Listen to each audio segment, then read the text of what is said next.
I think it's a really important time for us to be speaking about Palestine because Palestine, and more specifically, the experience of the Palestinian people, has almost entirely dropped off the media agenda here in Britain. And let me just say, clarify that point. We're hearing a lot about Gaza. In the media and from British politicians, mostly through the machinations of Donald Trump, who we've talked about a lot today.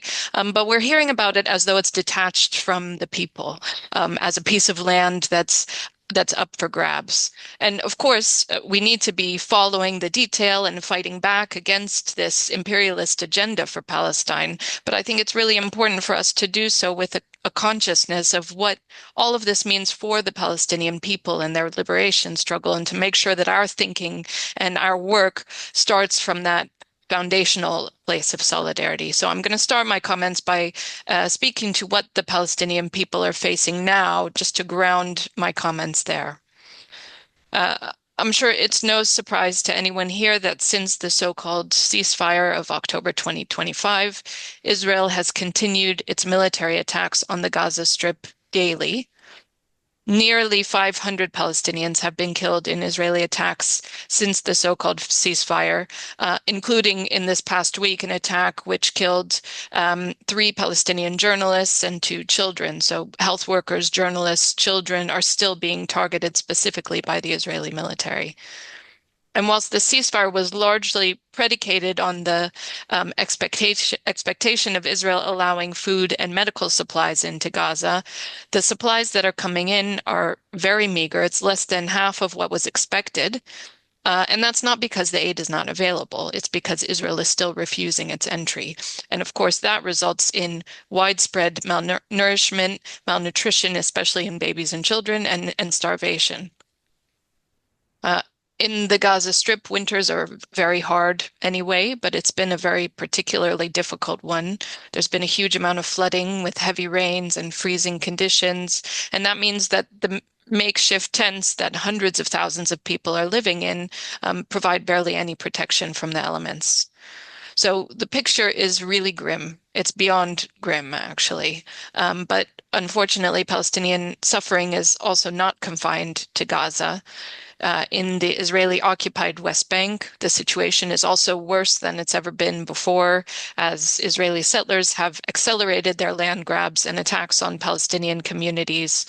This looks like attacks on Palestinian farmers as they're harvesting their crops, the stealing or killing of livestock, and in some cases, Israeli settlers, with the protection of the military, entering Palestinian villages in mobs and setting fire to homes, places of worship, schools, etc.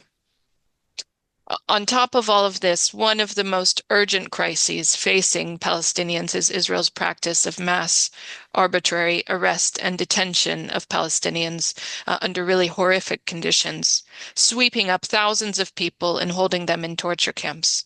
And some people may have seen there was an expose in The Guardian this past week on Israel's use of sexual violence as a form of torture against Palestinian political prisoners. This week, I spoke to some Palestinian human rights lawyers that I know in the West Bank, and they said it's always been horrible, but it's never been this bad. And at the same time, there's never been a moment where the torture, the horrific conditions has been so well evidenced and so clear to Israel's international allies, including Britain. But still, no action has been taken by the British government. In fact, action has been taken, but that's to increase its support for Israel. And this brings me to the next point I want to make about international complicity with Israel's ongoing genocide, including Britain. And the recent news about Trump's so-called Board of Peace has shown again the sheer brazenness with which the Trump administration is intent on ripping up any semblance of the rules-based order. Of course, that was an order that was a farce beforehand, but this sort of masks off moment isn't making that any better. But it's also shown, again, the extent to which the British government is going along with it, and arguably was in on it from the beginning. Of course, it's good news that the British government has so far decided not to join the Board of Peace, but it's absurd that the basis of that rejection seemed to be on the inclusion of Putin rather than over the fact that it's a straight-on attack on Palestinian self-determination and an entrenchment of prolonged colonial rule over Palestine, as though if Putin was not involved, somehow the Board of Peace would be a great plan for the Palestinian people. Britain's involvement with Israel and Israel's apartheid regime is decades old, as many of you know, but its involvement in Israel's genocide over the past 2 years has been extensive and ongoing throughout, despite the British government's attempts to act as though the suspension of a few arms licenses last year was a significant withdrawal of support for genocide, which it wasn't. But with all of this grim detail, I think it would be a mistake for us to say that British complicity has been uncontested. And I think it's worthwhile for us as a movement to reflect on the steps, however small they may seem in relation to the crimes that we're facing, the steps that we've started to make, chipping away at Britain's support for Israel. So I want to give just a few notable examples from the past year. In May, after years of campaigning from local PSC branches and others, the Co-op supermarket chain announced last May that it would stop stocking Israeli goods, and that is having an effect. Just this past week, there was a report that Israel's food exports are suffering a lack of demand in international markets, so that shows that this targeted boycott action has been working.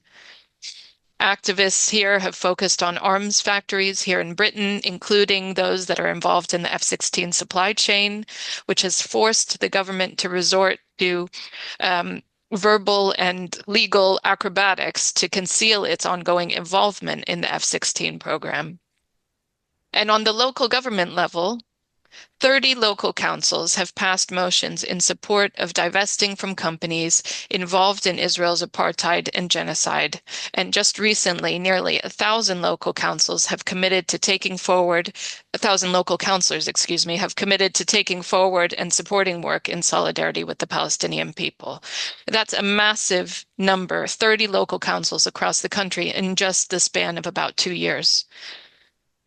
And none of these things, these are just a few examples, none of it's happened spontaneously, right? This is the product of strategic campaigning and determined activity from thousands and thousands of activists across Britain, a part of building and expanding our solidarity movement. And of course, I would be remiss if I didn't mention the millions of people across Britain who have taken to the streets in our massive marches for Palestine, co-organized by PSC, CND, and the rest of our mobilizing coalition. These marches are a huge part of making visible our solidarity with the Palestinian people and showing the British government also that no matter how hard it tries, it's not going to be able to stop us in our work. Next weekend on Saturday, we're going to be taking to the streets again for our 34th National March for Palestine since October 2023. It's really, really important for us to have huge numbers at that march to show the Trump administration that there will be global resistance to its nefarious plans to run Palestine like a real estate game, to show the British government that we won't be silenced, that we won't give up, and will continue to struggle and push for an immediate arms embargo on Israel, and most importantly, to show the Palestinian people that even if their experience is no longer on the TV screens, that we haven't looked away. So I really hope I can count on all of you to be there next Saturday in numbers. And thanks again for all of you being at this important conference today, and solidarity to everyone.